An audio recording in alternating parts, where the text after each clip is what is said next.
ಭಾರತ ದೇಶ. ಬೇರೆ ಬೇರೆಯವರು ಅದಕ್ಕೆ ಉಲ್ಟಾ ಜನ್ಜಿ ಅಂತ ಕರೀತಾರೆ.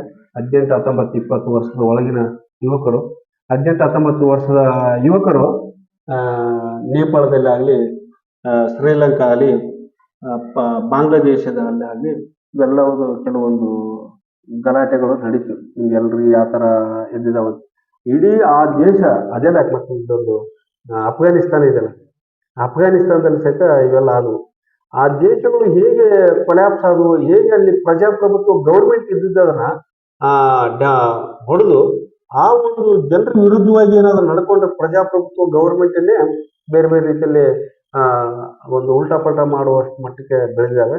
ಅಂಥವು ಸತ್ತ ಜನರು ಸಾಕಷ್ಟು ವಿಷಯಗಳು ಮಾತಾಡ್ತಿದ್ದಾರೆ. 18 ವರ್ಷದ ಒಳಗೆ ಬೇರೆ ಬೇರೆ ರೀಸನ್ ಇದ್ದಾವೆ. ಅವೆಲ್ಲ ನೇಪಾಳದಲ್ಲಿ ಆಗಿದ್ದೆಲ್ಲ ಸೋಷಿಯಲ್ ಮೀಡಿಯಾದಲ್ಲಿ ಬ್ಯಾನ್ ಮಾಡಿದ್ದು. ಆ ಸೋಷಿಯಲ್ ಮೀಡಿಯಾ ಯಾಕೆ ಬ್ಯಾನ್ ಮಾಡಿದ್ರು ಅನ್ನೋದು ನಿಮ್ಗೆ ಗೊತ್ತಿದೆ.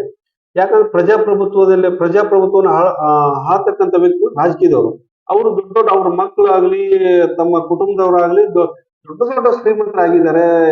ಒಳ್ಳೆ ಹೈ-ಫೈ ಲೈಫ್ ಅನ್ನ ಕಾಲ ಕಳೀತಿದ್ದಾರೆ.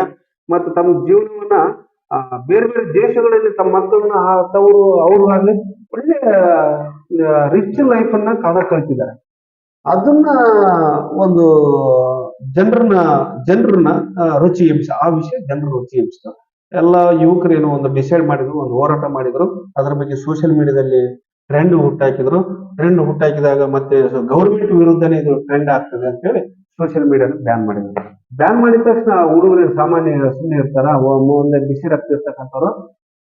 ಬಿಸಿ ರಕ್ತ ಇರ್ತಕ್ಕಂಥವ್ರೆಲ್ಲರೂ ಒಂದು ಹೋರಾಟ ಮಾಡಿ ಇಡೀ ದೇಶನೇ ಒಂದು ಗೌರ್ಮೆಂಟ್ ಕಿತ್ತು ಹೋಗೋ ತರ, ಆ ದೇಶದ ಪ್ರಧಾನಿ ಅಧ್ಯಕ್ಷರ ಓಡಿ ಹೋಗೋ ತರ ಮಾಡ್ಬಿಟ್ಟು, ಅದು ಹೆಲಿಕಾಪ್ಟರ್ ಇಂದ ಹಗ್ಗ ಏರ್ಕೊಂಡು ಹೋಗೋಷ್ಟು ಮಟ್ಟಕ್ಕೆ ಮಾಡಿದ್ರು ಜನರು.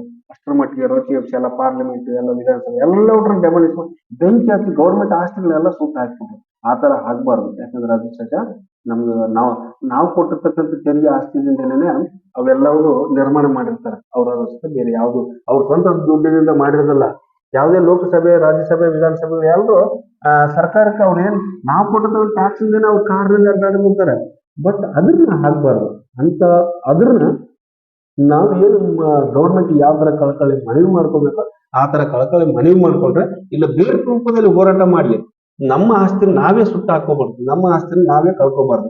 ಅದು ನಮ್ಮ ತೆರಿಗೆ ಹಣ ಅನ್ನೋದು ನಿಮಗೆ ಹೇಳ್ತೇನೆ.